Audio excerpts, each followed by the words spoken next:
दिखा दें। आप उस देश के युवा हैं, पूरे 1000 साल गुजरा रहा है इस देश में, तो हमारी विचारधारा अपने संस्कृति को लेकर बहुत ही सजग है और हमें वही मार्ग दिखाया जाता है जो हमारा प्राचीन व्यवस्था है उसे बनाए रखने के लिए। आज के क्षणिक लाभ के लिए कई दलों में आकर्षित युवा राष्ट्र की हानि करते हैं। इस बात को समझना चाहिए, यहाँ किसी को एमएनसी की नौकरी नहीं मिली है। यह है कि कोई किसी पर चाण चढ़ाए, कोई किसी को जबरदस्ती बुलाए। मैं देख रहा हूं, मैं यहाँ आया बैठा, जिले के उपाध्यक्ष अखंड जी परेशान है, फोन लगा रहे हैं, अध्यक्ष कपिल मिश्रा जी परेशान है, फोन लगा रहे हैं। यहाँ तो समर्पण होनी चाहिए, भाव होना चाहिए, भैया हमको पहुंचना है, हमको जानना है कि हमारे पार्टी का अगला लाइन क्या है। सब मिला जुला के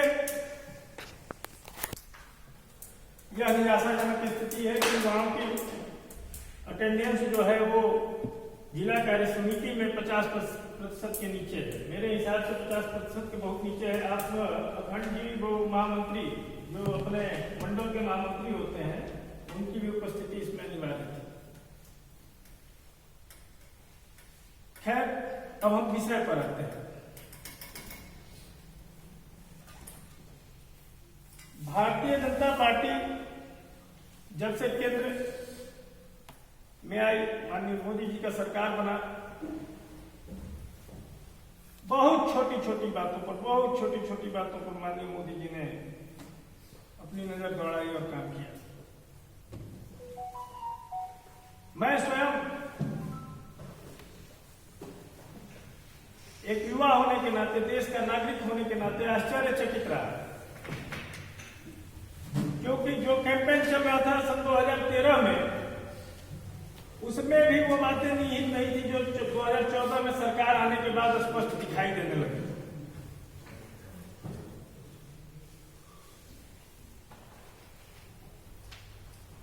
हम लोगों का बचपन गांव में गुजरा, माताएं बहनें सच है कि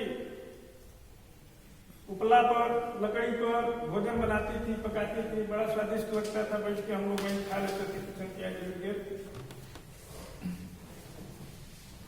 लेकिन उस धुआं से कितना नुकसान हो रहा था, इस पर विचार, यदि कोई प्रधानमंत्री आए तो मोदी जी आए।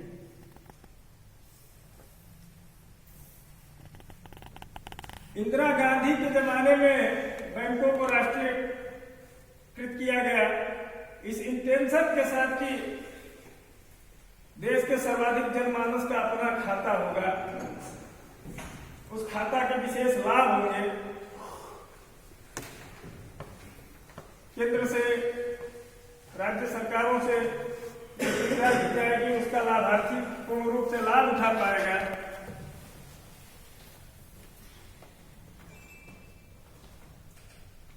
मगर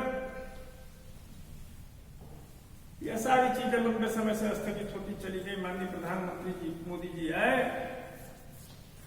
तो आरबीआई के गवर्नर से यह काम जबरदस्त और जबरदस्ती करवाया।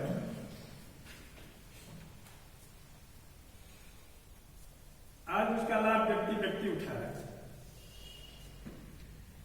अखंड जी का भाषण बड़ा सुंदर रहा, मैंने एक लाइन बड़ा ध्यान से सुना, हर पहलुओं पर आपने विस्तार से चर्चा की। परंतु एक विषय है, हमारी सरकार दीर्घकालिक सोच रखती है। किसानों के लिए बेहतर से बेहतर पहले दिन से मोदी जी करते जा रहे हैं, बेहतर से बेहतर करते जा रहे हैं। ये जो 2000 रुपए किसान सम्मान निधि के आपके अकाउंट में आते हैं, मैं अगर अपना व्यक्तिगत पक्ष रखूं तो जब तक यह सरकार नहीं आई थी, मुझे नहीं यकीन था कि इस देश के किसान के अकाउंट में कोई 1 रुपया डालेगा। यह आश्चर्यचकित कर देने वाला काम रहा कि किसान भी देश में विशेष माने जाते हैं और उनके अकाउंट में सरकार ने 2 रुपया ही डालने का निर्णय लिया, लेकिन लिया दिया है। और ऐसा नहीं है कि ये खैरात है, ऐसा नहीं है कि ये प्रलोभन है, ये व्यवस्था है। ये व्यवस्था ऐसे है कि हमारे देश में 80% जो किसान है वो लघु एवं सीमांत किसान है।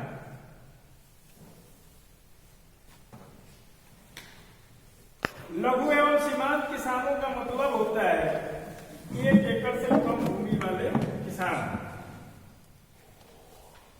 साल में 3 बार उनकी फसलें लगती हैं। और किसान आप भी हैं, हम भी। 1 एकड़ खेती करने में कितना खर्चा आता है एक फसल का?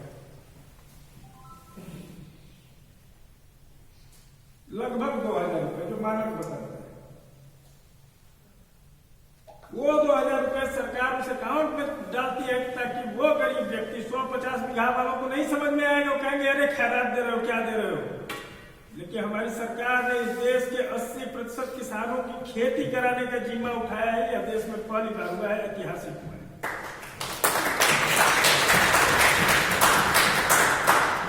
इस विषय को जानना होगा। 70 वर्ष से अधिक हो गए थे इस देश को आजाद हुए।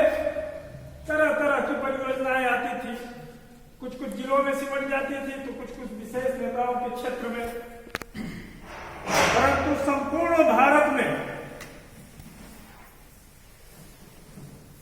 सर्वांगीण रूप से अपनी योजनाओं को यदि किसी ने पहुंचाया है तो वह योगी सरकार है।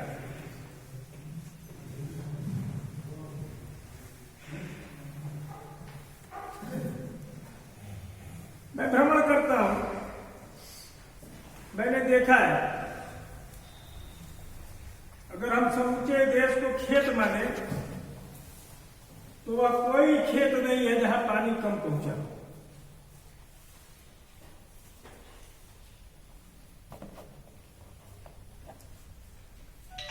हमारी सरकार ने किसानों के सम्मान में 1991 में जानकारी रखनी चाहिए। देखिए हम लोग हैं जो सपा के शासन में परिवर्तन जनता निकाले और तरह तरह के आंदोलनों में हिस्सा लिए, तब इसके तहत 1 रुपया उसके खाते में डाल सके। आज 12 रुपए में जीवन बीमा मिलता है।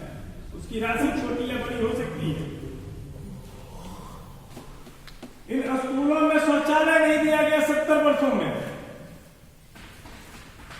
उस शौचालय का कितना बड़ा लाभ है।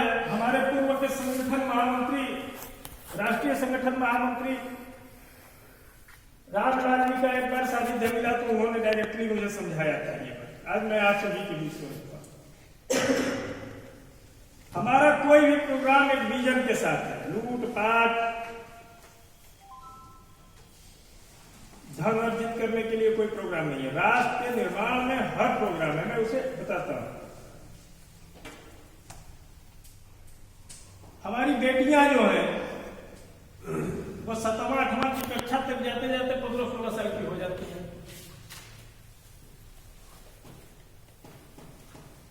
और इस देश की आबादी में 70-80% पिता ऐसे हैं जो गवर्नमेंट स्कूलों में नहीं भेज सकते अपने बच्चों को। आज भी प्राथमिक विद्यालयों में, सरकारी स्कूलों में शिक्षा के लिए बाध्य है। और उन स्कूलों का स्तर यह रहा कि वहां कोई शौचालय की सुविधा नहीं थी। तो हमारी बेटियां 5वां 6वां पास करने के बाद फिर स्कूल जाना, उसके बाद शौचालय की सुविधा न होना संभव नहीं था सर्वाइव करना। सोनू भैया वीर रस में आओ।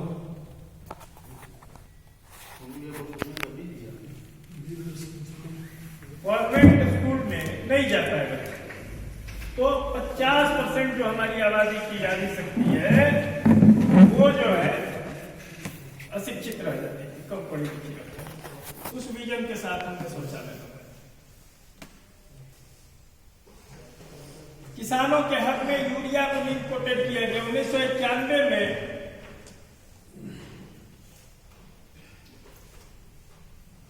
पीवी नरसिंह राव के जमाने में हमारे समाज में पढ़े लिखे लोग थे, कमेटियां थी, हल्ला करते थे कि देखो ये यूरिया जो है ब्लैक में जा रहा है, ब्लैक मार्केटिंग हो रहा है, तो उसको नीम कोटेड करने का प्रस्ताव जारी था।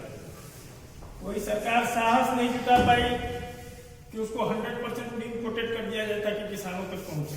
एक इंटेंशनल, बाकी तो चोर हर जगह रास्ता निकाल लेते। मोदी जी आते ही अगस्त महीने में 100% यूरिया को नीम कोटेड करने का प्लान करें। एक युवा किसान के तौर पर मैं तीनों कृषि बिल का समर्थक हूं, जिसे अन्नदाताओं के रूप में छला गया। जैसे रावण भेष बदल कर आया, मां सीता चली गई, राम को तो सब पता था, लेकिन मर्यादा है। उस मर्यादा के तहत आज हमने भी, हमारे प्रधानमंत्री ने भी बिल वापस लिया है, लेकिन मैं दावा करता हूं कि ये किसानों के स्वर्णिम काल के शुभारंभ का दौर था, जिसमें तीनों बिल लागू होते। 1990 से पहले बहुत डिग्रियां रखी रह जाती थी। गांव में बहुत पढ़े लिखे लोग हैं, सरकारी नौकरी मिली तो मिली, और नहीं तो कोई कॉर्पोरेट पढ़ नहीं था, कोई इनोवेशन नहीं था, कोई तैयारी नहीं थी, कोई जानकारी नहीं थी। और आज कॉन्ट्रैक्ट साइन करके अमेरिका, इंग्लैंड, लंदन, न्यूजीलैंड, दुनिया जहां आप अपने जीवन का कॉन्ट्रैक्ट कर लेते हैं, और खेती में आप कॉन्ट्रैक्ट नहीं कर सकते हैं क्योंकि आपके खेत को जाने का डर है, या भ्रम फैलाया गया। आज हमको जानकारी नहीं हम कौन सी खेती करें। हम धान बोते हैं तो इकट्ठा 10,000 बीघा खेतों में धान ही लगा रहता है। गेहूं बोएंगे तो 20,000 बीघा गेहूं ही लगा हुआ है। अगर हम सॉफ्टवेयर इंजीनियर हैं और सॉफ्टवेयर बनाते रहे, उसका कोई खरीदने वाला न हो, कोई बेचने वाला न हो, कोई मार्केटिंग न करने वाला हो, कोई डिमांड न हो, तो जिस प्रकार से हमारे खेतों में कम उपज हो रहा है, उसी प्रकार से इंजीनियरों का इनकम भी कम होगा। उन्हीं कॉर्पोरेट वर्ल्ड से जुड़ते हैं तो उनको 15 लाख, 16 लाख, 20 लाख, 1 करोड़, 2 करोड़, 4 करोड़, 10 करोड़ का पैकेज मिलता है, क्योंकि वो डिमांडेड चीज मांगते हैं।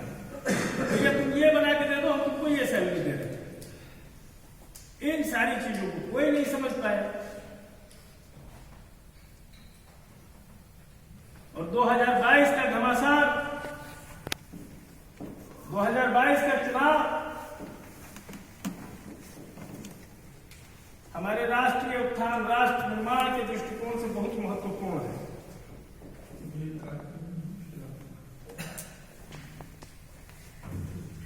माननीय योगी जी, अभी तक तो मैं मोदी जी के बारे में आप लोगों से